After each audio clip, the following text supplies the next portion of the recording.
La forêt tenait son souffle comme une bête aux aguets, branches glacées immobiles, tapis de neige qui n'osaient craquer, et la lune pleine, basse, pesant une clarté pâle sur les troncs. Arya avançait à pas mesurés, la cape serrée autour des épaules blanches, chaque expiration suspendue en nuées brèves. Sa peau était froide sous le col, ses mains encore engourdies, mais c'était la fatigue de l'âme qui pesait le plus. Une lassitude ancienne, comme si le monde lui avait demandé trop souvent d'être invisible. Elle connaissait le silence de ces bois mieux que quiconque. Il pesait sur ceux qu'on rejetait, lui soufflait les rumeurs qu'on n'osait prononcer. Restez jusqu'à la fin, et si ce récit vous touche, abonnez-vous et cliquez sur j'aime pour d'autres histoires semblables. Cela aide à garder vivantes les voix des errants et des guérisseurs. Un cri aigu fendit l'air, tranchant la nuit comme une lame. Ce n'était pas le hurlement de la meute, mais la petite voix d'un enfant, une sonnerie de détresse pure, presque animale. Arya se figea. Le son venait d'en bas, au-delà d'une crête de sapin, là où le sol chutait vers une combe noire. Sans réfléchir, elle glissa entre les troncs, pieds nus malgré la neige, guidée par un instinct ancien, un appel que sa condition d'oméga savait entendre. La clairière était un croissant de lumière sous la lune. Au centre, un petit corps blanc grelottait, enroulé autour d'une pierre, les yeux grands comme des lacs effarés. C'était un loup plus petit que les autres, et pourtant il portait la stupéfiante blancheur des loups des légendes. Son pelage avait les reflets d'une lune fraîche. À côté de lui, un garçon d'à peine 6 ans hurlait, perdu entre la peur et la colère d'être séparé de ce qu'il aimait. L'enfant, Finn, pensa Arya d'instinct, tenait une corde qui avait servi à lier la patte du loup. La corde était fine, maladroite, comme si des mains inexpérimentées l'avaient préparée. Il y avait des signes de lutte, des branchages brisés, des empreintes qui tournaient en spirale, et plus loin, une silhouette humaine, un garçon aux traits d'adolescent, étendu sur le côté, respirant difficilement. Le cœur d'Arya se serra à la vue de la plaie sur sa cuisse, une entaille profonde mais propre, comme l'œuvre d'une lame plutôt que d'un dard sauvage. Des silhouettes se dessinaient dans l'ombre, des brigands sans doute, frôlant la clairière comme des vautours. Mais les brigands n'avaient pas eu le cœur de finir l'enfant ou le loup. Quelque chose les avait effrayés. Peut-être la blancheur du jeune loup, peut-être un hurlement lointain qui avait rappelé leur propre crainte. Arya sentit la chaleur monter à son visage malgré le froid. Elle se baissa devant l'enfant et le petit loup, parlant d'une voix basse qui ne cherchait pas à être douce, mais à être nécessaire. « Silence », dit-elle, et les mots tombèrent comme un baume. Finn leva les yeux, ses larmes étincelaient comme des pierres.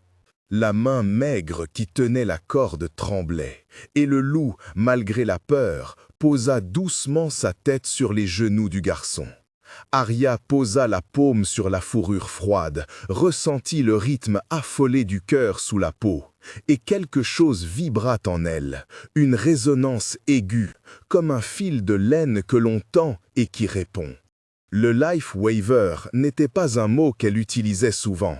Peu le faisaient, mais elle connaissait sa présence, comme on reconnaît une odeur de fumée dans une maison. C'était une forme de guérison qui se tissait dans la chair et la mémoire. On disait qu'elle était ancienne, née des premières lunes. Pour Arya, c'était plus qu'une faculté, c'était une dette. Chaque fois qu'elle avait rendu à quelqu'un ce qui lui manquait, quelque chose s'en était allé d'elle, une part d'éclat, une étincelle de vie que même le repos ne ramenait pas tout à fait. Elle avait appris à garder ses dons enfouis, car les villages murmuraient et les meutes craignaient les dons qui donnaient sans recevoir. Pourtant, ce soir, tout était différent. Le garçon ne survivrait pas à la froideur longtemps. Le loup saignait et tremblait, et il y avait dans le regard de l'enfant une confiance qui n'était pas adressée aux ennemis. Arya posa la main sur la gorge du loup. La peau était tiède, puis froide. Elle sentit la trame, des fibres invisibles qui liaient sang et peur, vie et douleur. Fermer les yeux n'aida pas à chasser l'image de la lame, mais elle rassembla sa volonté comme on rassemble des braises. Elle sut, sans plan, que le sacrifice serait nécessaire. Elle commença à tisser. Le Life Waver n'était pas spectaculaire, pas de bras de lumière, pas de chants ancestraux. C'était une couture minutieuse à l'intérieur de la chair, une compréhension de la blessure comme d'un vêtement à recoudre. Arya posa ses doigts sur la plaie, sentit la chaleur de sa propre paume franchir l'obstacle. Les filaments de douleur se séparèrent et se recomposèrent sous ses doigts, et le pelage du loup se gonfla comme si un souffle le traversait. Le garçon se tut, essoufflé. Les brigands dans l'ombre replièrent leurs ombres comme des toiles. Mais à mesure que la guérison progressait, une douleur sourde monta en elle, une succion contre laquelle même le sang ne suffisait pas. Son souffle devint rapide, ses genoux fléchirent. Son don tirait sur quelque chose de plus profond que la chair, une énergie qu'elle n'avait jamais nommée, une part de chaleur interne qui appartenait à sa vie entière. Elle sentit la nuit devenir plus claire autour d'elle, comme si le monde volait un peu de sa constance pour payer ce qu'elle rendait. La blancheur de ses cheveux, habituellement immaculés, prit une nuance argentée, comme si la lune elle-même y gravait sa dette. Quand elle eut fini, le loup remua, puis se dressa sur ses pattes chancelantes. Fine, trop épuisée pour se tenir debout, s'évanouit contre le flanc de l'animal. Arya poussa un soupir qui fut plus un adieu qu'un soulagement. Le goût métallique de l'effort lui resta sur la langue. Ses doigts étaient pâles, ses ongles bleuis, et l'air chantait d'une douleur douce mais constante. Elle s'appuya contre la pierre froide, fermant les yeux pour un instant, se promettant à elle-même que cela suffirait. Le hurlement qui déchira la forêt quelques secondes plus tard n'était pas humain. Il était long, profond, résonnant à travers les troncs comme une sonnette royale. Les brigands prirent la fuite, engloutis par l'obscurité. Des silhouettes se dessinèrent sur la crête, d'abord une paire, puis une ligne. Des loups, prompts et silencieux, encerclèrent la clairière, leurs yeux jaunes des braises. Au milieu d'eux marchait un homme d'une stature que l'on reconnaît sans le voir entièrement. Calme, droit, la présence d'un chef. Cal. Il posa le regard sur Arya comme on inspecte une blessure. Pas d'hostilité, mais une curiosité qui pesait. Autour de sa taille, une écharpe marquait son rang, et ses traits portaient la sérénité que lui donnaient des années de commandement. Il n'était pas vieux, et pourtant il semblait vieux des responsabilités. Sa voix, quand il parla, fut basse et contenue. « Qui es-tu » demanda-t-il, et l'interrogation n'était pas un ordre, mais une tentative de mesurer la vérité. Arya sentit une panique froide, la peur de ce que la reconnaissance pouvait entraîner. L'émeute, enseignait-on, avait des lois sévères sur les dons. Un Life Waver pouvait être une bénédiction ou un signe qu'il fallait contrôler, marquer, lier. Elle se redressa, la tête lui tournant, et répondit simplement « Une errante. J'ai trouvé l'enfant et le loup. Je les ai aidés. » Cal s'agenouilla lentement pour que sa taille se rende comparable à la sienne. Il savait voir les choses qu'autres manquaient, l'économie de la vie, les signes d'une âme qui avait trop donné. Il observa la pâleur d'Arya, ses mains, la légèreté de sa respiration. Il déposa une main, plus grand geste de réconfort qu'un roi, sur son épaule. La chaleur qui se répandit alors fut douce, acceptante. « Tu as offert une part de toi que j'aimerais connaître, dit-il. Nous avons des guérisseurs, viens. » Le palais n'était pas la forteresse crue des contes, mais une série de bâtiments qui avaient l'air d'avoir poussé avec le temps, autour d'un ancien chêne qui portait les marques de la meute. À l'intérieur, la cour était vivante d'un ordre tout autrement complexe que celui des brigands. Gardes, serviteurs et surtout un groupe d'herboristes et de soigneurs au visage calme.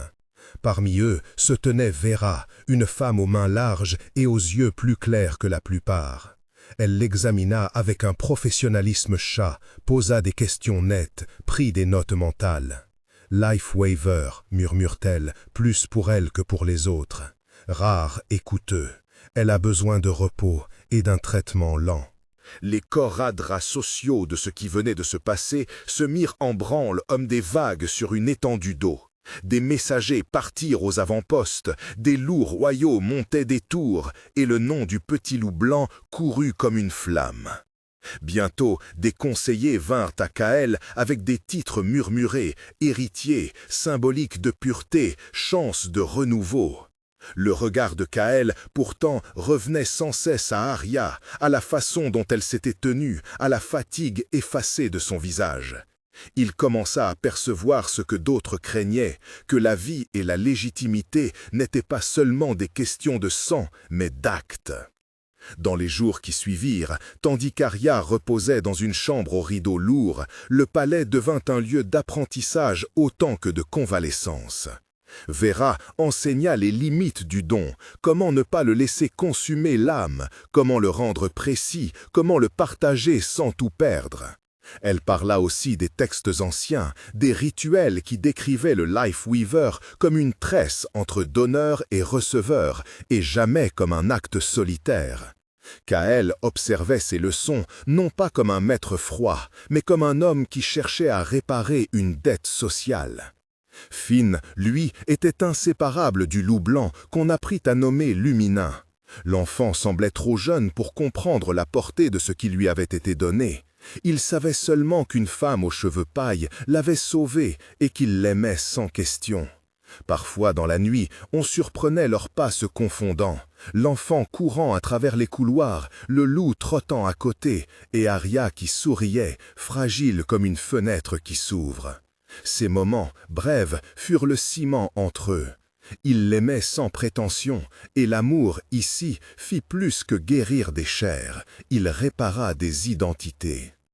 Mais la guérison complète, dictait la loi de la magie, n'était jamais sans prix. Lors d'une nuit où la lune couvrait le ciel d'un voile d'argent, Arya eut un cauchemar si vif qu'il la réveilla en sueur, la vision d'elle-même vidée, réduite à une silhouette de cendre.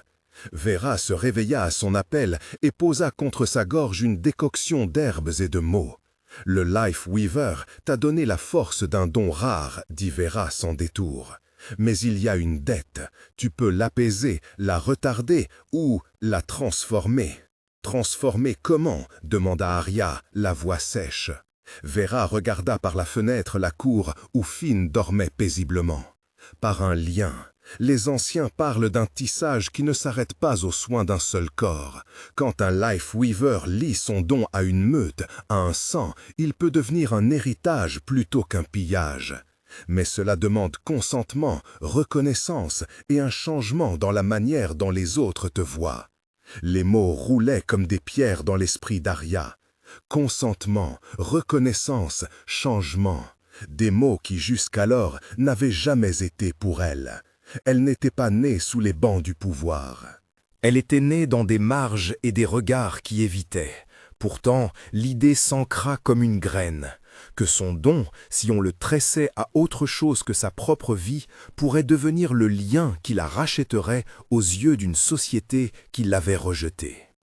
Cal, apprenant ces discussions, proposa une chose que beaucoup auraient trouvée audacieuse, une période d'intégration publique.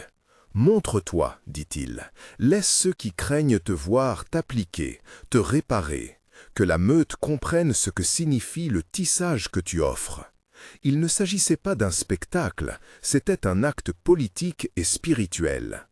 Pour Arya, l'idée d'exposer sa vulnérabilité au regard collectif était plus terrifiante que la blessure la plus vive. Mais lorsqu'elle regarda Finn dormir, la bouche encore formant des mots de rêve, la décision prit la forme d'un battement, douce et implacable. Elle le ferait. Le premier rassemblement pour lequel elle fut invitée fut modeste, une assemblée de gardes, d'herboristes et de quelques anciens, réunis dans la salle basse où l'on réglait les affaires de la meute. On lui présenta le principe, un soin rituel, une démonstration de partage de dons, une ouverture qui permettrait aux autres de comprendre et d'accepter. Elle accepta, mais à sa façon, silencieuse, attentive, consciente que chaque geste serait interprété. Le tissage fut lent et méthodique. Vlorets d'herbe, chants mesurés et paroles anciennes accompagnaient ses mains. Alors qu'elle déposait des fils de vie entre Finn, Lumina et la meute, quelque chose en elle se modifia. La douleur du don n'était plus un vol ponctuel, mais une transformation collective. Elle sentit pour la première fois que son sacrifice s'inscrivait dans une histoire plus large que sa propre solitude.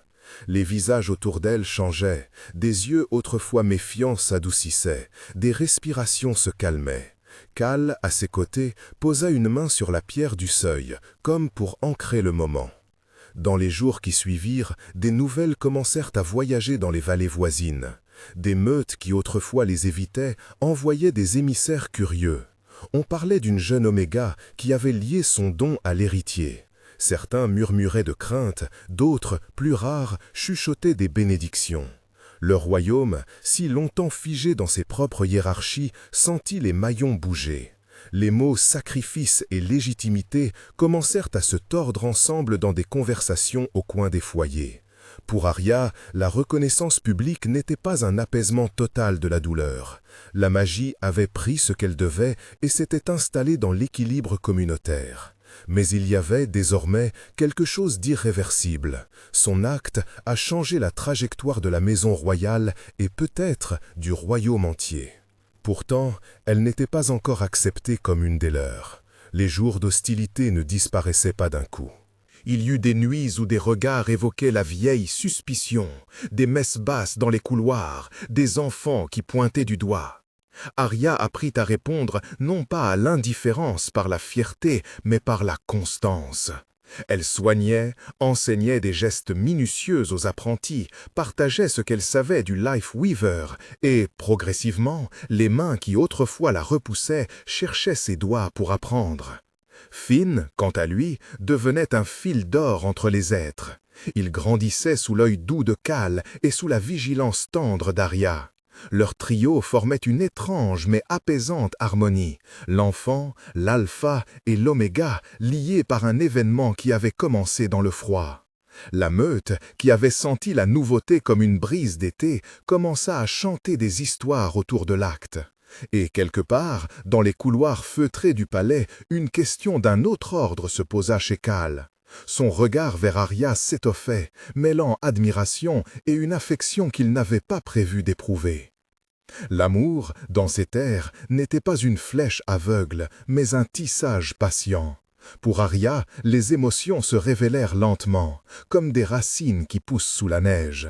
Elle avait été conçue pour survivre seule. Désormais, elle devait apprendre à être aimée sans se consumer.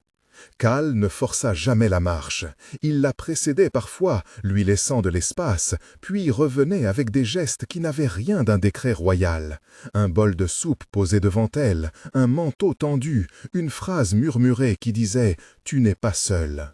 Ces petites choses, répétées, devenaient des preuves plus solides que n'importe quel serment.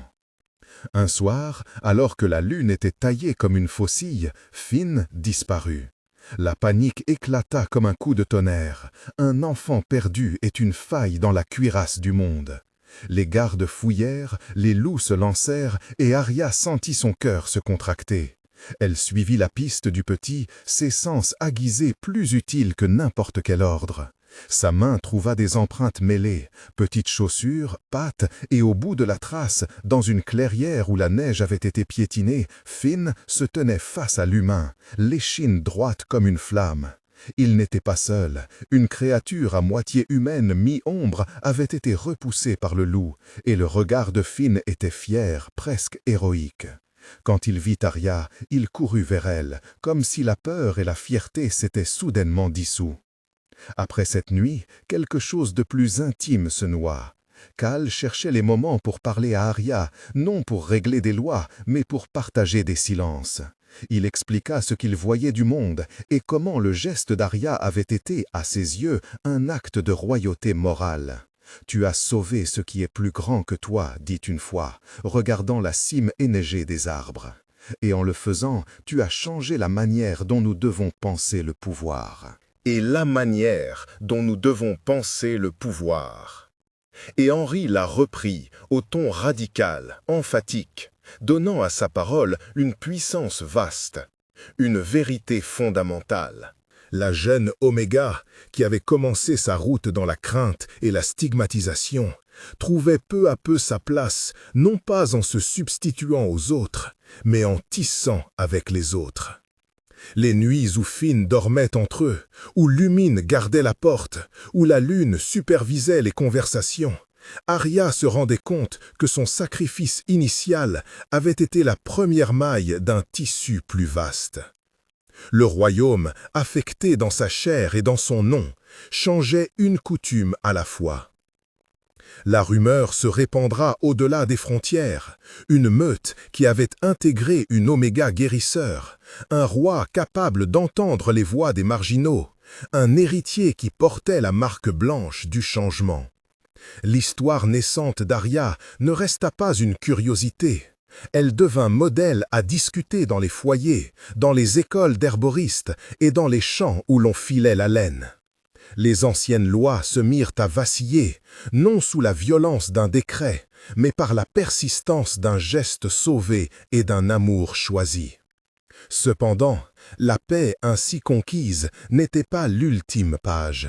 Des courriers vinrent, pressants, évoquant des tensions nouvelles à la frontière sud, des meutes qui réclamaient un testament de cette alliance. Arya et Kael se retrouvèrent à devoir décider non seulement pour eux, mais pour un peuple entier. Ils devaient tisser un avenir plus vaste, et pour cela, leur prochain pas devait être mesuré, courageux et porteur d'un nouveau langage que personne n'avait encore enseigné.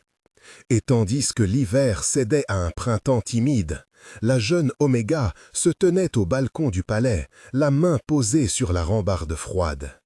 En contrebas, Finn jouait avec Lumine, leur rire montant comme des notes claires.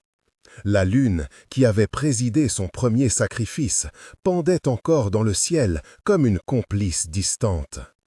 Arya la regarda longuement, sentant en elle la certitude qu'un monde avait commencé à changer grâce à une seule décision prise sous la neige.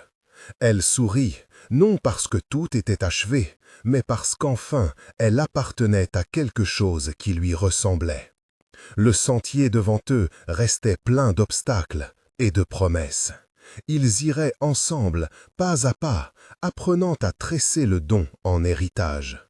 Les voix dehors parlaient déjà d'une légende, la jeune Oméga qui avait sauvé un loup blanc et avait par ce geste changé un royaume. Mais légende ou non, Arya savait que le plus grand travail commençait maintenant. Construire une maison qui saurait prendre soin des faibles, enseigner que le pouvoir est d'abord une responsabilité, et veiller à ce que le Life Weaver, de dons cachés, devienne un fil qui relie plutôt qu'un feu qui consume. Le lendemain, un convoi partirait vers le sud pour apaiser les tensions. Des apprentis viendraient étudier sous la tutelle de Vera. Des réunions auraient lieu pour écrire de nouvelles règles. Mais avant tout, il y eut un matin simple, une tasse de thé chaud, la chaleur des mains de Kael serrant les siennes, et le sommeil léger de Finn contre son flanc. Arya posa la tête un instant sur l'épaule de Kael, et pour la première fois depuis longtemps, se permit de croire que le mot « foyer » pouvait finalement la désigner. La route était encore longue. Elle l'embrassa en silence, prête à tresser de nouvelles mailles dans le tissu d'un royaume qui, grâce à elle, apprenait à changer. L'aube se leva sans fanfare, drapant de brume les chemins du palais. Le convoi s'éparpilla en files lentes, chariots aux voiles gris chargés de vivres et de paroles prudentes, cavaliers qui portaient des lettres scellées et des visages fermés. Arya s'attarda un instant auprès de la porte où Lumine triait les derniers sacs, ses doigts effleurant la corde tressée, comme si elle cherchait à retenir quelque chose de fragile. Finn, éveillé à l'entame du jour, réclama une histoire. Kael lui conta une vieille aventure de garde-frontière, tandis qu'Arya, sans parler, posait une main réconfortante sur la tête du garçonnet. C'était un geste simple, mais dans ce matin où tout pesait des décisions à venir, il eut valeur d'un pacte silencieux. Ils iraient loin et ils reviendraient ensemble. Le trajet vers le sud fut long et parsemé de haltes, villages où l'on échangea pain contre nouvelles, guets où les chevaux s'ébrouaient, bosquets où la délégation se consultait à voix basse.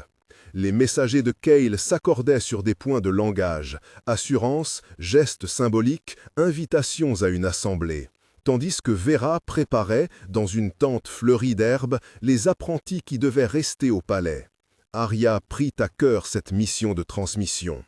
Elle savait que le Life Weaver, pour survivre aux déformations, devait s'apprendre non seulement comme une technique, mais comme une manière d'être. Humilité, écoute, consentement. Sous la toile, les apprentis définissaient les premières règles que Vera dictait d'une voix douce mais ferme. Ne jamais entamer un tissage sans le consentement explicite. Poser le corps comme on poserait une question. Laisser chaque fil respirer. Arya montra des gestes, non pour afficher pouvoir, mais pour ordonner un rythme. Poser la paume, attendre la réponse du pouls, guider la trame sans tirer. Les mains se plièrent comme des élèves devant un maître, et pour la première fois, la transmission sembla moins une révélation que la naissance d'un métier. Finn, qui attendait la permission de s'approcher, fut autorisé à tenir une pelote de laine.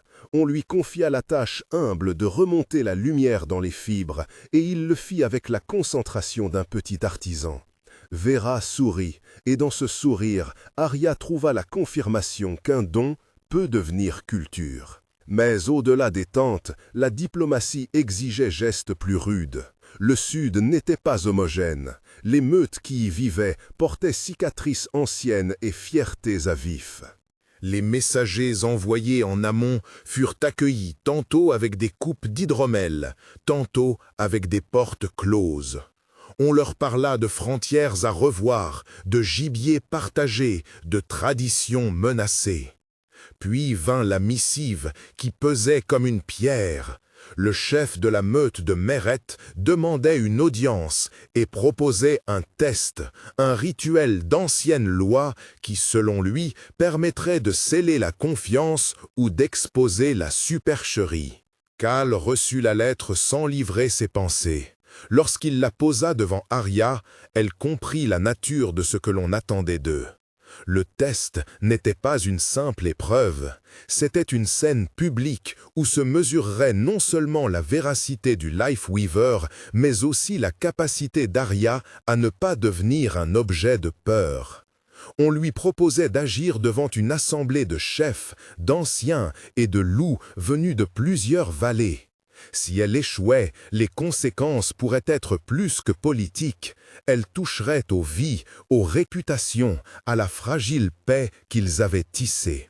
La veille du départ vers Meret, Arya resta seule sur le toit d'une étable abandonnée, regardant les étoiles comme autrefois, quand elle pleurait en secret la stigmatisation. Elle sentit l'angoisse monter, non pour elle, mais pour ceux qui seraient venus en paix et qui peut-être seraient blessés si la défiance l'emportait.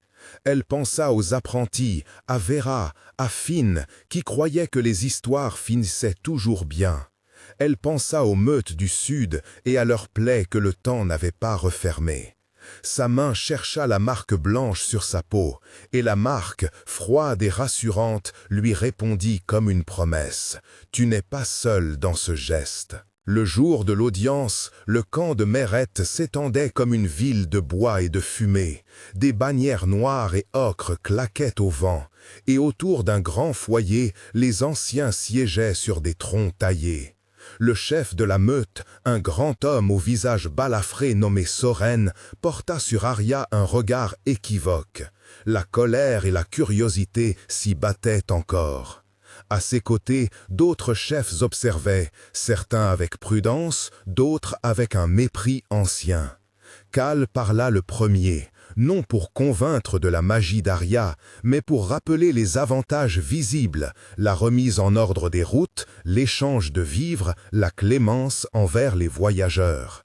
Il offrit des mots qui pesaient comme des pactes, et quand il parla d'Arya, ce fut sans fioriture. Elle serait l'invitée, ni plus ni moins, et la décision reviendrait à la meute.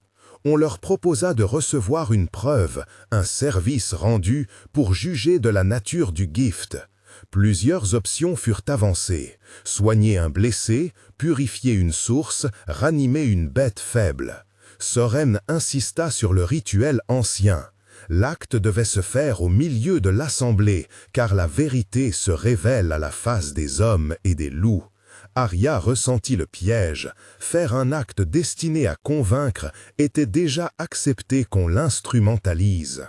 Pourtant, refuser exposerait le palais à d'autres sommations, d'autres doutes. Elle pensa à Vera et aux apprentis, à la façon dont un refus aurait brisé leur élan. Alors, elle choisit. Mais elle posa ses conditions. Le consentement serait demandé et l'acte ne serait pas transformé en fable. Soren, après un long silence où sa mâchoire se contracta, accepta. Les règles furent posées comme on pose des pierres fondatrices, visibles et claires, et le cercle se forma. Autour du grand feu, les membres des familles se pressèrent. Les enfants furent invités à l'écart, et les anciens prirent place, prescripteurs d'histoire. Entre les troncs, un jeune loup gisait, jeté là par des chasseurs qui l'avaient trouvé après une chute.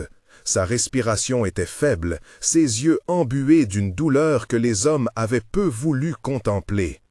Arya s'agenouilla sans un mot. Sa voix, lorsqu'elle parla, fut basse et destinée seulement au loup. Elle demanda la permission, non à la meute, mais à la vie qui s'acharnait dans la petite poitrine animale. Les anciens, d'abord perplexes, comprirent enfin que le geste n'était pas une performance, mais un dialogue. Le jeune loup, dans le temps qu'il faut à une feuille pour tomber, sembla répondre par un frémissement. Arya posa la paume sur la cage thoracique et laissa venir le tissage.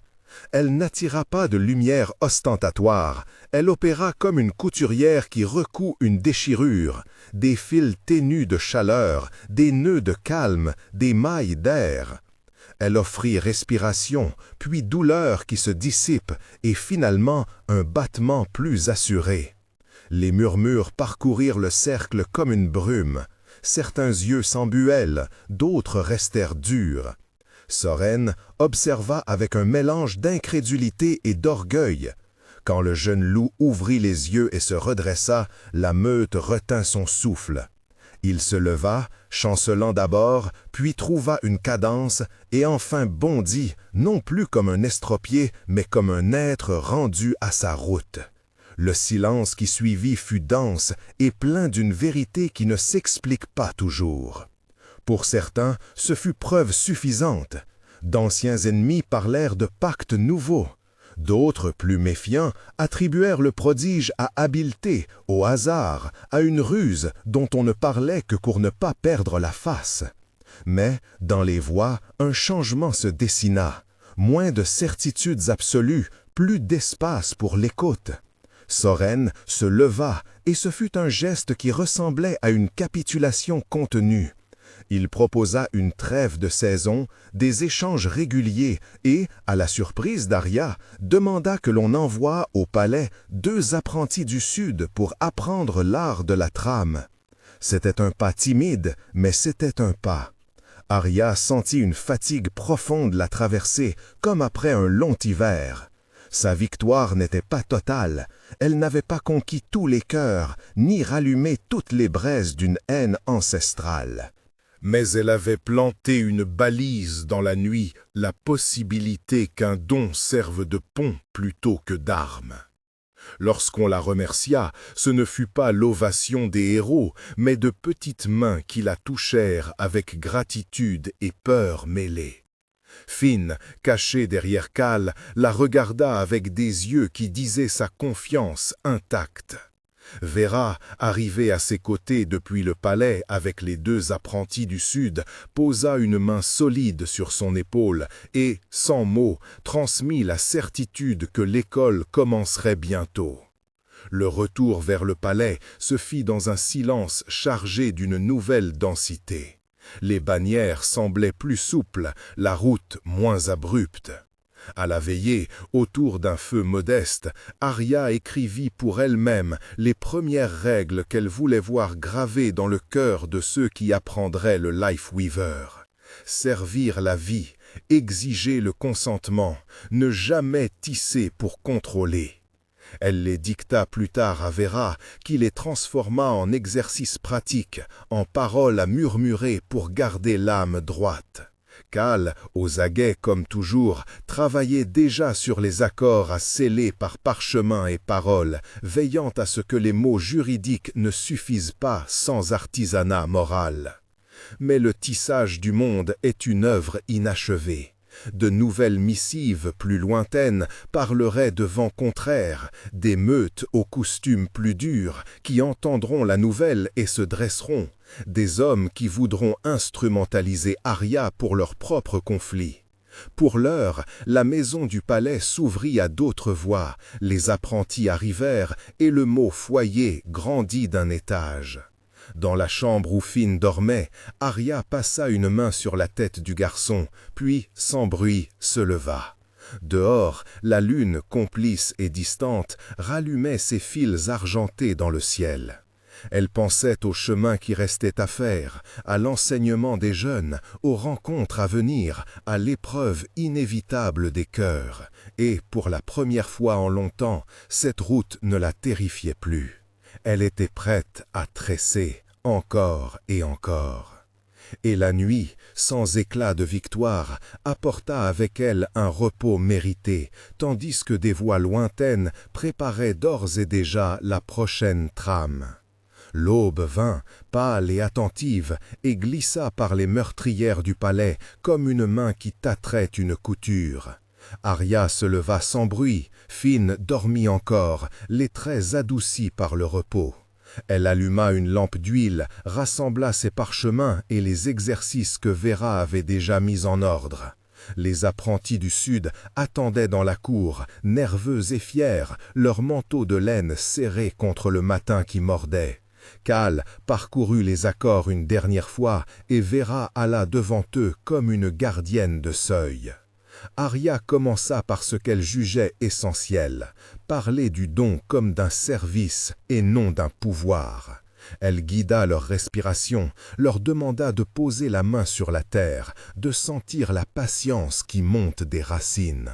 « La trame n'est pas une chaîne, dit-elle, mais un fil qui se tisse pour garder le vivant entier. » Les apprentis obéirent, certains avec raideur, d'autres avec une curiosité plus douce.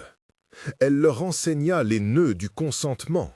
Elle leur fit répéter les mots qu'on murmure avant de toucher une blessure. « Voulez-vous » jusqu'à ce que la question cesse d'être rituelle et devienne regard.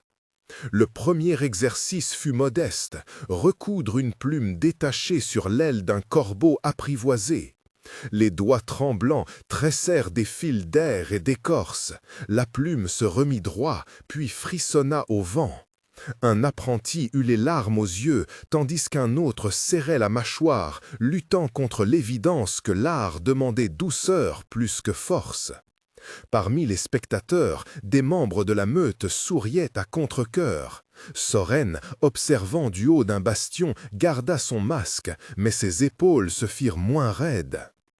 Alors que la leçon prenait racine, un messager arriva, essoufflé, portant un sceau que Calais reconnut au premier regard, les marques d'une contrée plus rude. Il chuchota quelques mots, les visages se tendirent. Le bruit venu de l'extérieur n'était pas seulement le vent. Arya sentit le fil du monde vibrer sous sa paume, comme avant une tempête. Elle replia ses parchemins, posa une main sur Finn endormi, puis regarda les apprentis et la meute réunis à ses pieds. « Nous avons planté une balise, dit-elle lentement, mais la mer ne reste jamais sans remous.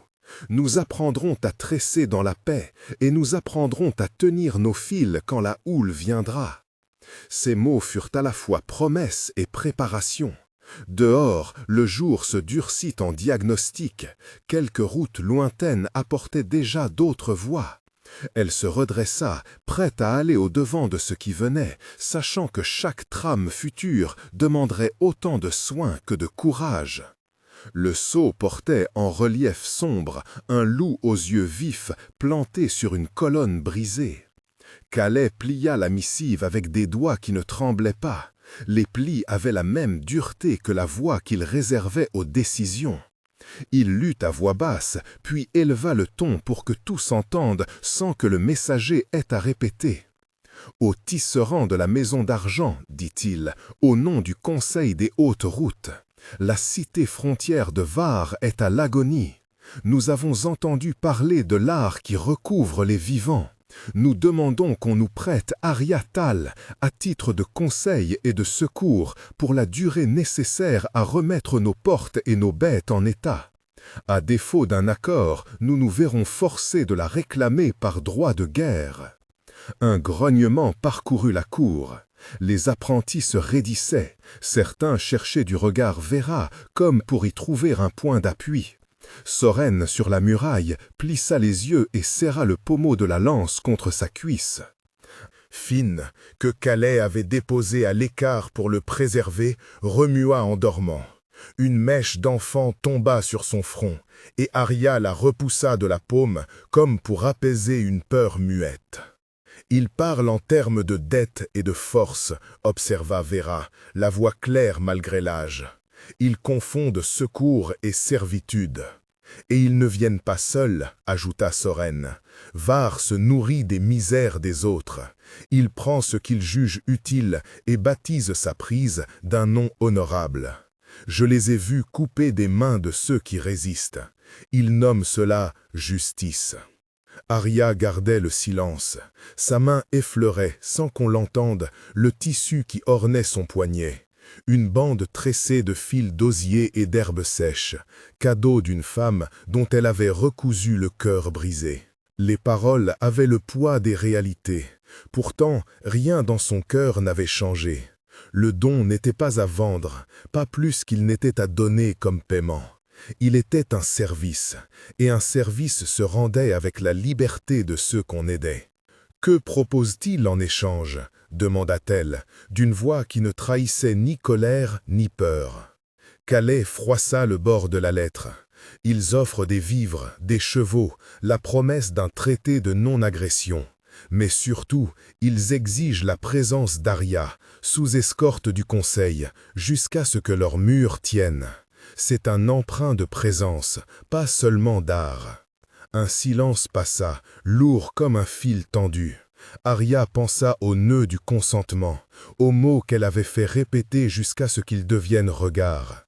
Quelle valeur avait un consentement forcé?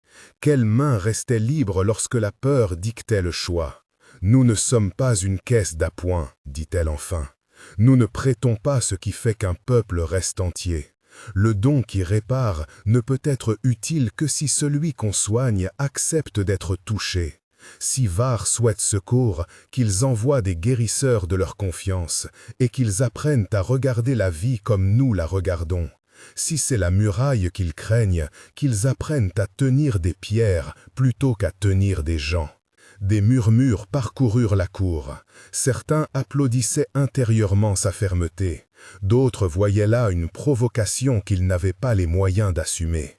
Soren descendit du bastion, ses bottes soulevant la poussière grise, et vint se tenir près d'Arya. « Il y a des choses que la parole n'écarte pas, dit-il.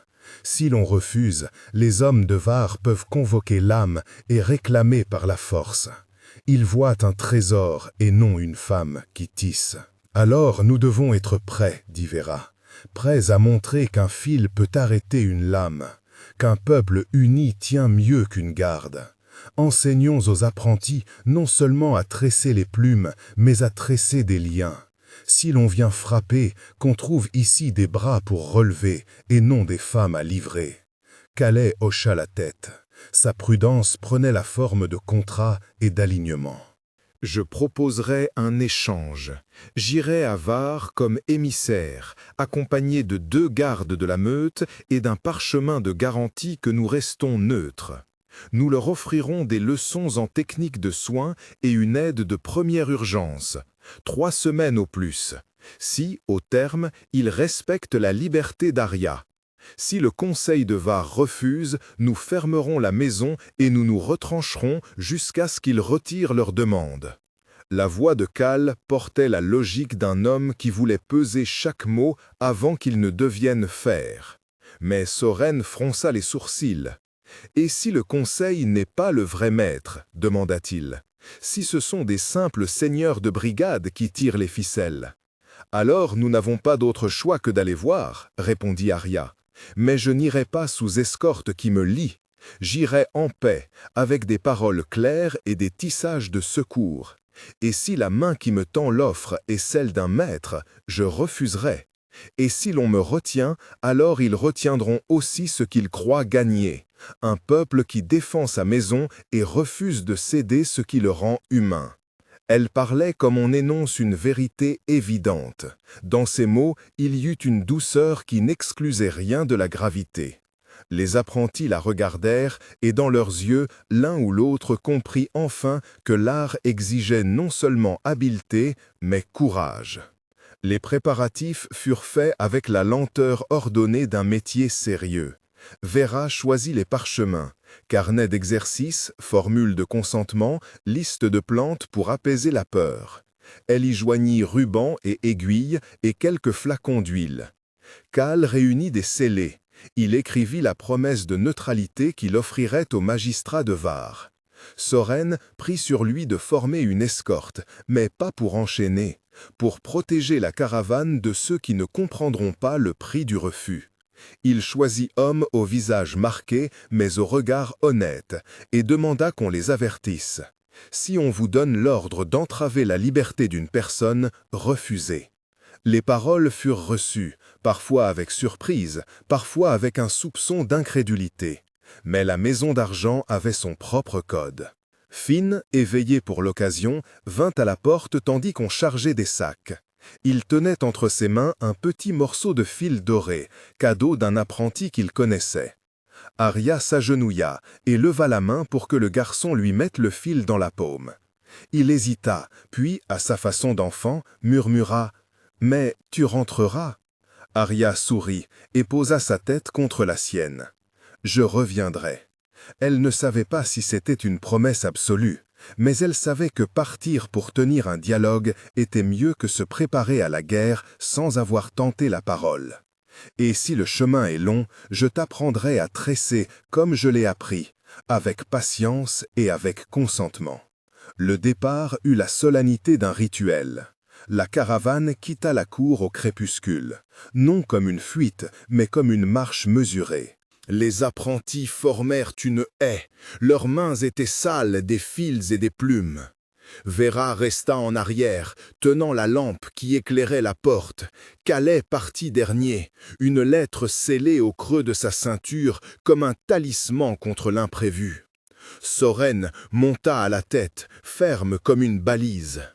Arya marcha par eux, les doigts effleurant les bords de ses étoffes, comme si chaque tissu pouvait lui murmurer des routes sûres. Lorsqu'ils s'engagèrent sur la route qui menait hors de la vallée, le vent s'éleva et passa entre les maisons, faisant voler un pan des bannières. Le fil du monde vibra sous les pieds d'Arya, mais cette fois, la vibration n'était pas seulement la crainte d'une tempête, c'était aussi la promesse que, devant les épreuves, ils se tiendront fidèles à leur manière d'aimer le vivant. Le chemin les entraîna vers l'étendue où la terre se creusait en ravines et où les villages tremblaient au souffle des routiers. Là-bas, Var les attendait, sa faim à demi déguisée en besoin, ses gardiens postés au croisement comme des ombres patientes. Arya ne savait quelle parole ferait tomber le masque de pierre. Elle savait seulement une chose, si l'on venait lui arracher le don comme on arrache un trésor, il ne resterait plus que des fils cassés. Et c'était cela qu'elle refusait de livrer. Alors, elle posa la main sur Finn une dernière fois, sentit sa chaleur et marcha. La lune monta, puis se retira, et la caravane disparut dans les plis du matin. Derrière eux, la maison restait allumée, porte ouverte, des voix s'élevant en écho d'apprentissage et de prière. Devant eux, la route se rétrécit en poussière de promesses, et plus loin, une cité aux murs hauts attendait la visite d'une femme qui tissait la vie comme on tient une parole.